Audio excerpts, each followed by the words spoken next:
Welcome to Before the Show, where the amps are warming up and the stage is always set for one hell of a night. I'm Bobby, I'm Jeff. and we're bringing you exclusive backstage access to the artists hitting the stage here at the Vixen in McHenry.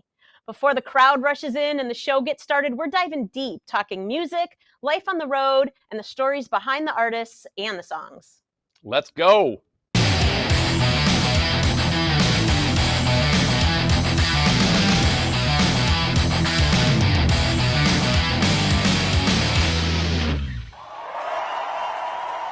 Jeff and I are here at the Vixen Theater, where on Sunday, July 6th, King's X is going to be performing right here on this stage.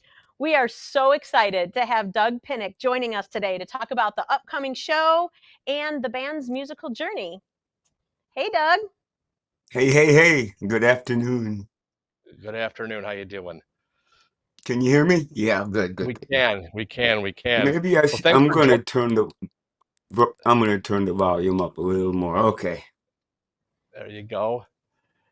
Well, thanks for joining us today. I can't tell you how excited we are to have you here. It's just it's a real treat for us. And Awesome. I know you have a little history here in Illinois. I know you grew up not too far from here in Joliet, I believe. Is that correct? Yes, sir. Yep, I grew up in Braidwood until I was 14, and that was Okay. 1,000 people. And then I moved to Joliet when I was a teenager, and I left that area when I was about 30. And that went, I'm assuming, from Joliet, you went to Missouri to start King's X, or Yeah, to join King's X, correct? exactly. Truth. So how does one artist go from being in Missouri to the hotbed of entertainment, Houston, Texas? I mean, what was that journey? How did that happen? And most bands go to LA or New York or even Chicago, Yeah, but Houston. yeah. We were in Springfield starving to death for 5 years playing clubs for nobody.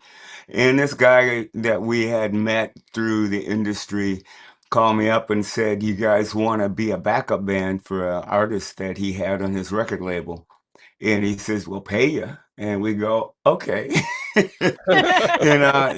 literally, we were broke. So we moved to Texas. We said, "You're gonna have to move us to Texas, put us up in apartments, take care of the whole deal," and they did. And that's how we ended up in Texas. And then we left that artist about a year, maybe the first couple tours, because it was a Christian artist, and we weren't very kosher Christian when it came to the way we played. We were jumping around, spinning around, acting like rock stars, and we were good, and rocking the kids like crazy. And somehow the pastors and the older people in the church felt that we were leading the kids astray with this fleshly music. And so they said, they told the guy he could come back, but not with this band. So he got another band. Interesting. That's interesting. Yeah. Something I really want to bring up early, we have a lot of up and coming metal bands that play, or younger metal bands and hard rock bands, and all of them now. And I know you've been asked this before, but I just want to ask the question. So all of them are they all tune to drop D. They all tune to drop D. And I mean, I always tell people, I think it was you and maybe the Melvins. They're the only two bands that I know of that right from the get-go were tuning in the 80s. We're tuning to drop D, and no one gives you credit for it, I don't think, outside some musicians. But was that True. how did that come?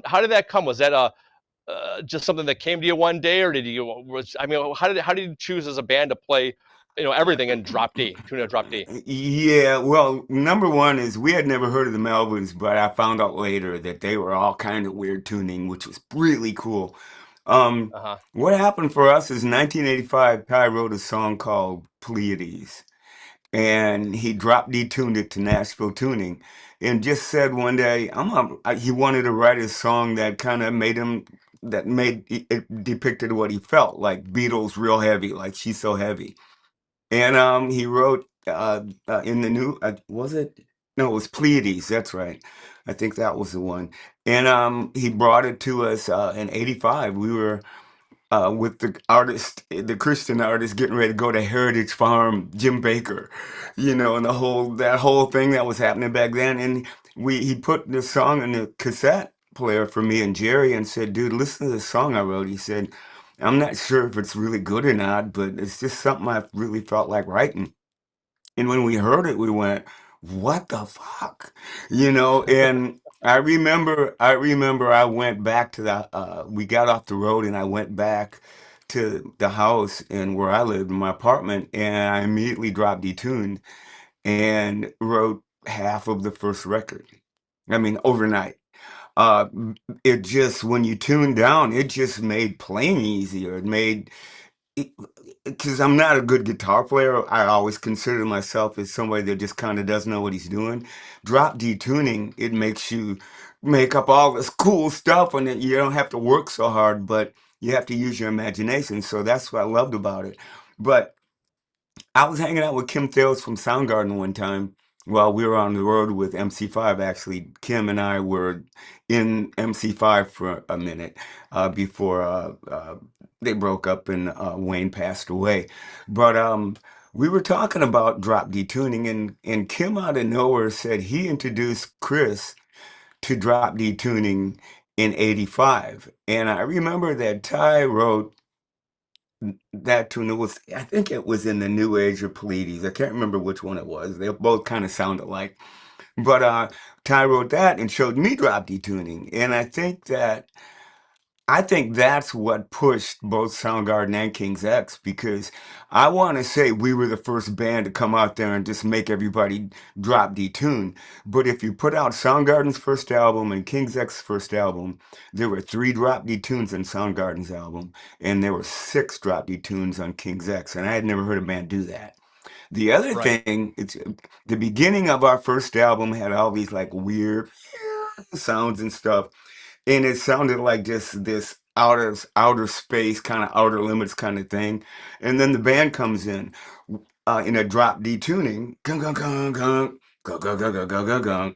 But Soundgarden's, their first album, the major album, had the same kind of vibe at the beginning. There was these noises and stuff going swirling around, and then all of a sudden, song comes in, drop D tune, gung, gung, gung, gung, gung, gung, gung, gung, gung, gung, gung.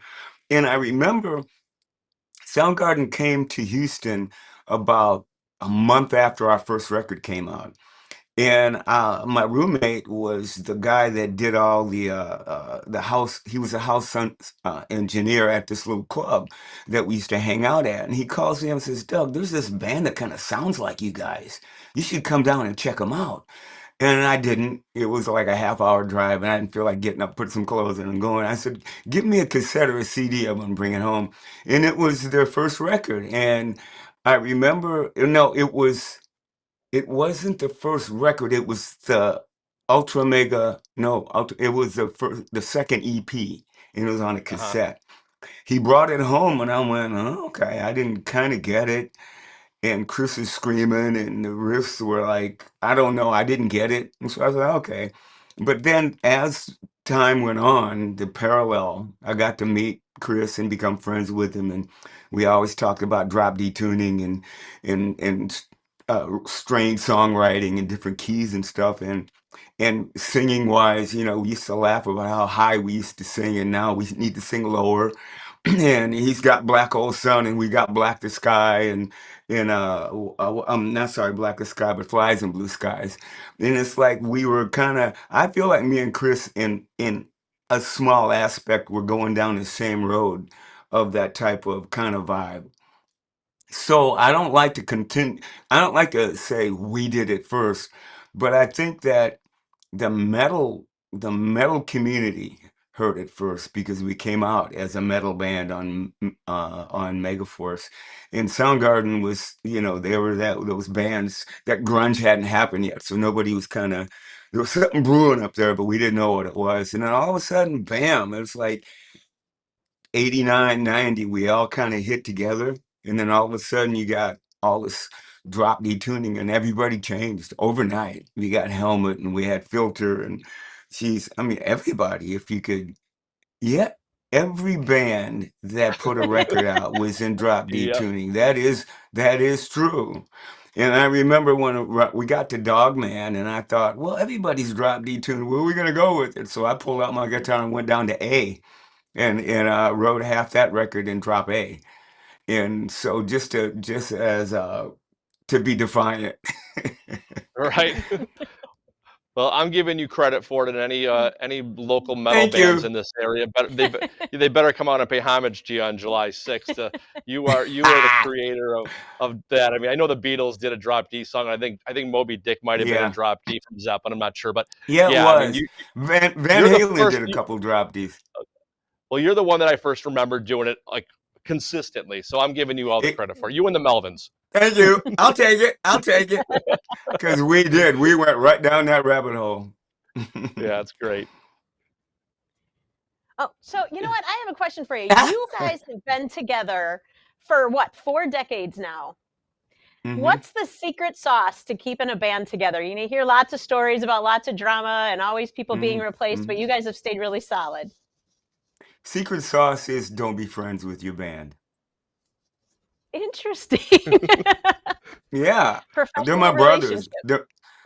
They're my brothers. I love them. I'll die for them, and they would die for me. I mean, our relationship is like a marriage of 43 years, 45 years now almost. Wow. But the thing is, we don't hang out. And so all three of us are different, and we have different friends. We love different music. We like to do different things. And there's very little that we can do together, that we want to do, but eat. That's why I post all those Yeah, it's like, yeah, we'll eat together all the time. I post pictures, but other than that, someone says, when's the last time you talked to Ty? Last time we were on the road? We don't talk. Nobody picks up the phone at all, ever. We don't have nothing to talk about, I Except think when you're that's on the why. road, And I hope that. oh, when we're on the road, it's like three guys that got together, and it's just a barrel of fun. Stories to tell, making fun of each other, laughing, drinking, smoking weed, just doing our thing, like teenagers. It's awesome. But as That's soon as I awesome. get that last hug and get on the plane, I'm done. I ain't thinking about them guys, and they ain't thinking about me. Love it. I love your album Ear Candy. I mean, I don't know if a lot of people love it, but I personally love it. I think it's very I think it's very underrated, but it definitely is a different sound than Dogman or Faith, Hope, and Love. Again, was that a purposeful transition, or is that just an artistic thing in your writing to change in? I mean, what was the thinking there? I think at that point in our life, after Sam Taylor left us, for our first 4 records, they kind of all sounded the same, kind of had the same vibe and the same sound and all that stuff. When Sam left, we were free to be really what we wanted to be. It was just basically a hard rock band that didn't have all the well, put it this way, the first 4 records had that 90s mix, lots of splash, snares, noise, reverb, all the overproduction of what the 80s were. But when we got to Dogman, Brendan O'Brien came in, and Sam had left us at that point, and he says, what do you want me to do with these songs? And I said, we all said, just make it sound like we do live, because that's what our strength was. When we go out and play live, it was like you pound your brains out. The record sounded all wimpy, in my opinion. And so we did the Dogman record, and it was brutal. I mean, so many musicians told me they had to go back to the drawing board and start remixing their records and stuff and things like that, which was really cool. But then after that, it was like a turn where there was a change in Atlantic Records.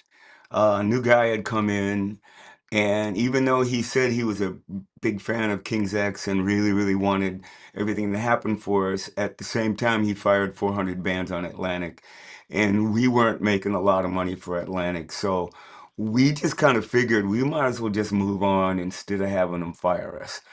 I don't know why we made that decision, but when we made that decision, we made one more record with them. Didn't tell them until we made the record.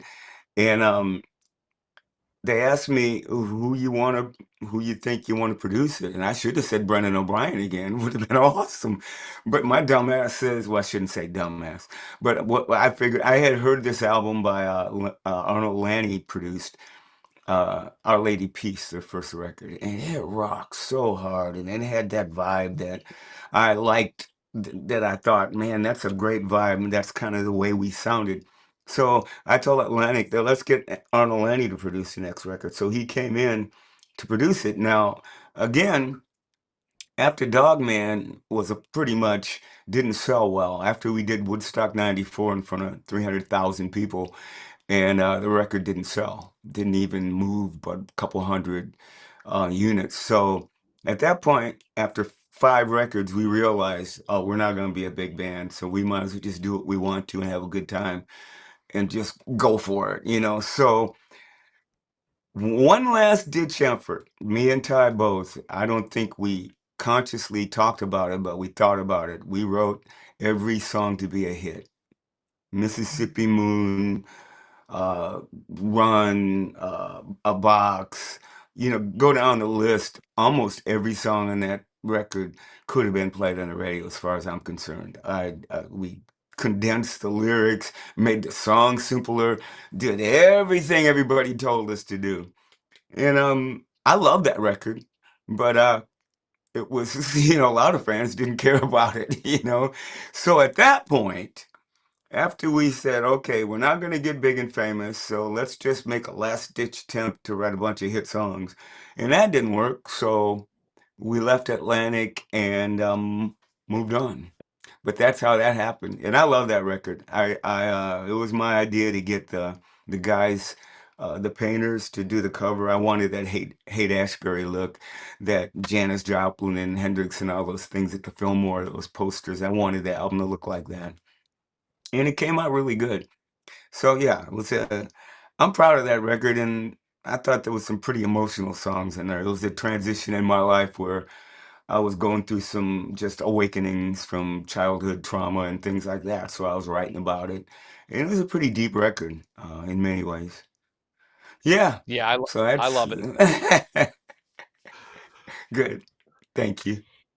You know, I've heard this a couple times, even in this interview. So I hear a lot of people referencing the Beatles when they're talking about the sound of the King X albums. And I know you even have it mentioned in some lyrics. Were they a major influence in shaping your musical creativity, or who else was? Well, I can say that the Beatles, for Ty and Jerry, were their main guys. They were children when they first saw the Beatles, and they were buying Beatle records when they were 5 and 6 years old. Both of them are complete Beatle fans. If you want to calm the room down, put a Beatle record on and set them in a chair next to each other, and they'll turn into 2 kids, just laughing and talking about the Beatles, because it's a real big deal to them.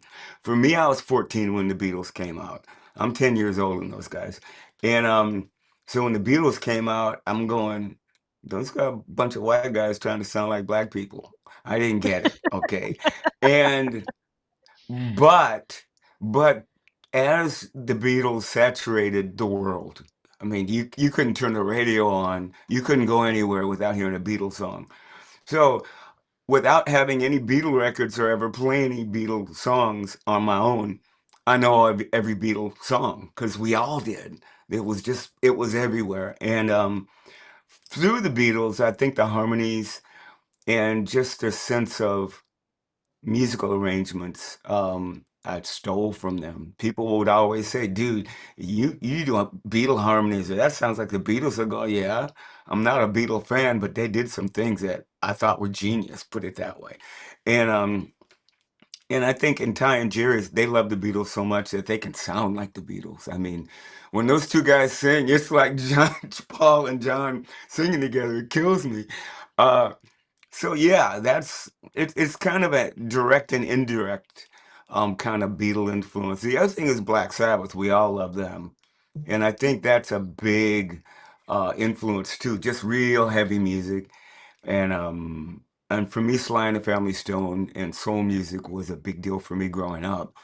And the gospel music thing, where the whole emotional gospel church vibe, I grew up in that. So, I mean, I brought that to the band, and Ty and Jerry bought the Beatles, and Jerry bought Gene Krupa and all that stuff that he grew up listening to. And Ty's favorite guitar player was Ace Frehley. You know, they were Kiss fans. You know, so we've all and the other thing too is we've all been playing, basically making music since we were kids.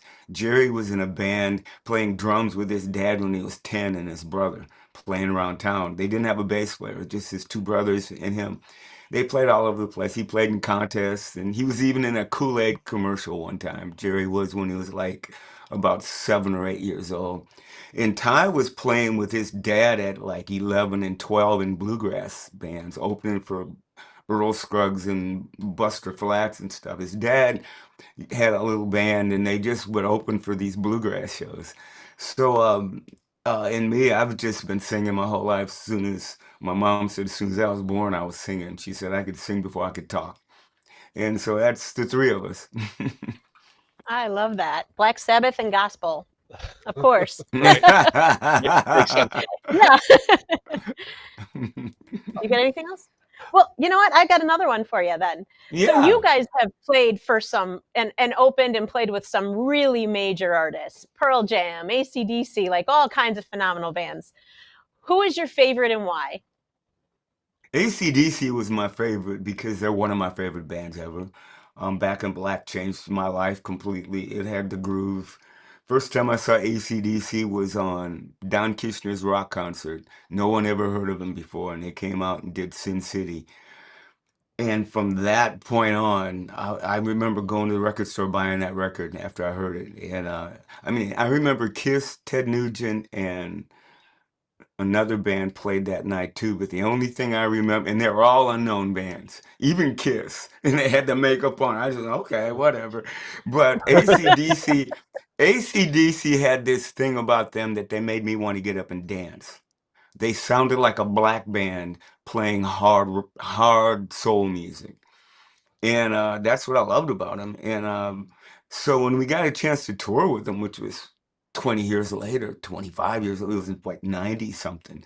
At that point, I mean, 2 months with AC/DC was the greatest thing ever happened. You know, I got to hang out with them. They took us out to dinner. We played in arenas. I mean, yeah, we weren't very well known either. And, you know, so we're playing arenas with AC/DC, just riding the Rolls Royce. We thought, oh, wow, we made it, you know, but, you know, we got thrown out there to at least experience it. And that's what I love about it is we did get to experience it all in some way, you know, which is no complaints there. Yep, Yeah, they're I'll my bet favorite. not.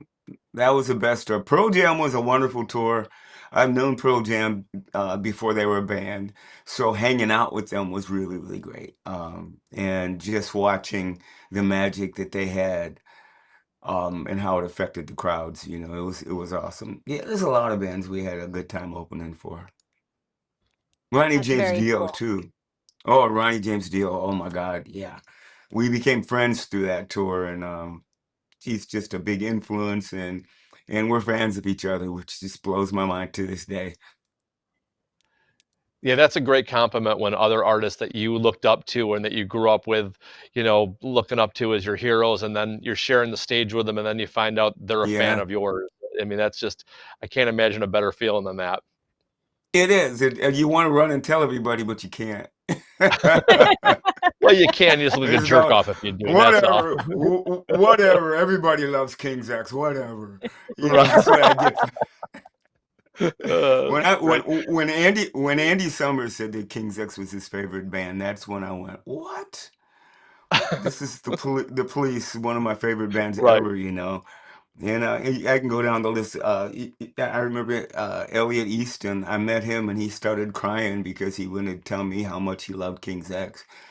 Or the Oh, keyboard player for Leonard Skinner. He's on the side of the stage crying when we're playing Goldilocks. It's like, I mean, I could go on and on and on. And the thing I realized is that, yeah, we were all watching MTV in the 80s. I was. So they saw over my head just like I saw, you know, them, you know. So we all right. just, it's like we were all at a retreat and we all got to watch each other play. So now we're all each other's friends and now and fans and we're all hang out. It's a wonderful thing. The 90s was really, really cool. That is awesome. I love that. We ready for our Yeah. rapid fire round? So here's a little thing we do at the end. We've just got a few really fast questions. First thing that comes to your mind kind of questions. So what is your I can't perform without it pre-show ritual? Do you have one? Yeah, take a pee. Have to That pee. helps. I have to pee. You should see us, all three of us. A guy will come in and say, "You guys are on in a minute." And we'll all go, "Okay, let me go pee." And we'll stand and wait each other, the little bathroom. And just a little drip, but it's like you just always walk on stage thinking, "I'm gonna have to pee in the middle of this show. I'm not young anymore." And we Right. never have the problem. But but that's what our ritual is. What is your biggest oh shit moment you've ever had on stage? Oh, wow.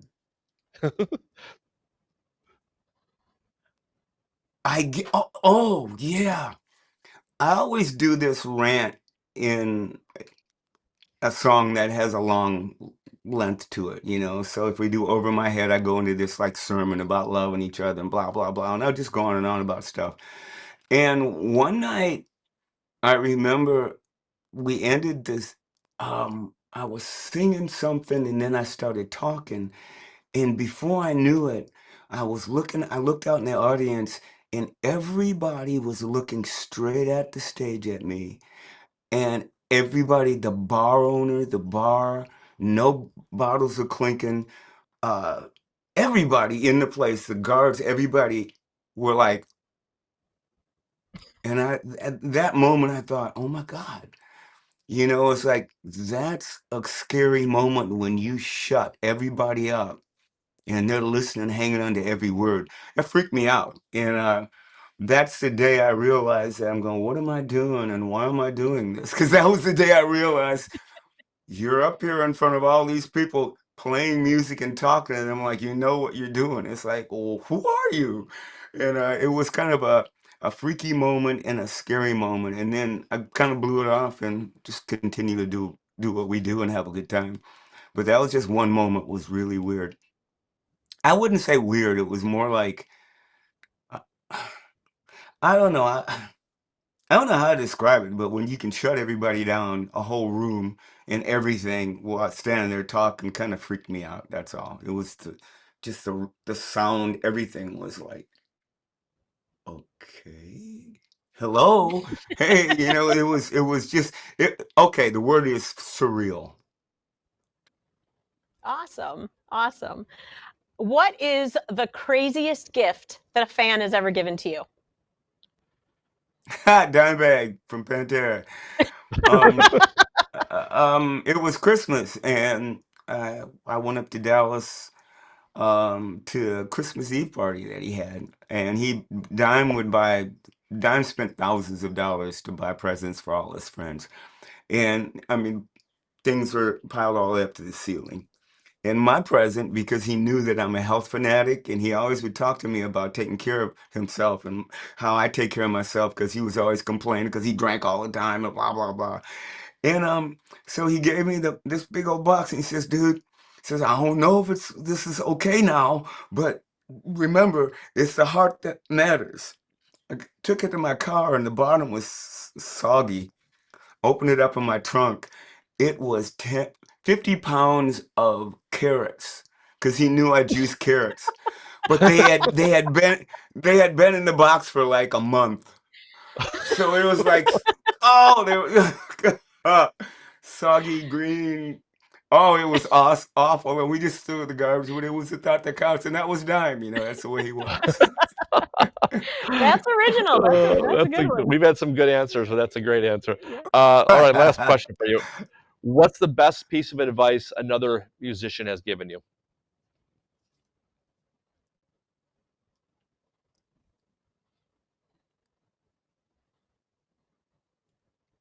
He told me, use your pinky. It'll make you a better bass player. Who was that? Who told And you so that? I can't remember who it was. Just a guy in a club one time, Okay. long time ago. Because when you play bass, some people play with 4 fingers on the fret, like this. And I used to play with 3. And he said, "Man, pull that 4th finger out." And so I started working on it. And so, but all bass players usually play with all 4. I was a very primitive bass player. I didn't know any better. So yeah, I think that was a good thing he told me. I've heard a lot of good things that people have told me that I've listened to, and it's taught me to have a better perspective on what I do, and actually tell other people, encourage them, because it was given to me. Excellent. This was such a great interview, Doug. Thank you so much. Awesome. And I Cool. can't wait to meet you in person on July 6th, and looking Oh forward to a yeah, phenomenal show. Yeah, awesome. Come up and say hi. Tell somebody. Tell Alex. I think that's who you're talking to. Tell him we want to meet you. Both Will of do. you. Will do. Will do. Okay. excellent. Thanks for your time, Doug. We Thanks appreciate it. so much, Doug. You're welcome. Peace and love. Thanks. So we just want to say a huge, huge thank you to Doug for joining us today. And again, don't forget, get your tickets at vixenmchenry.com. King's X is going to be here on Sunday, July 6th. And I also want to say a special thank you today to our tech guru, sound engineer, and podcaster, Dave Treadmill. We are so excited for getting this off the ground and watching it improve with every episode. So thanks everybody for tuning in. Thanks to everybody behind the scenes helping us to make this happen. And be sure you subscribe and that you tune into our next episode.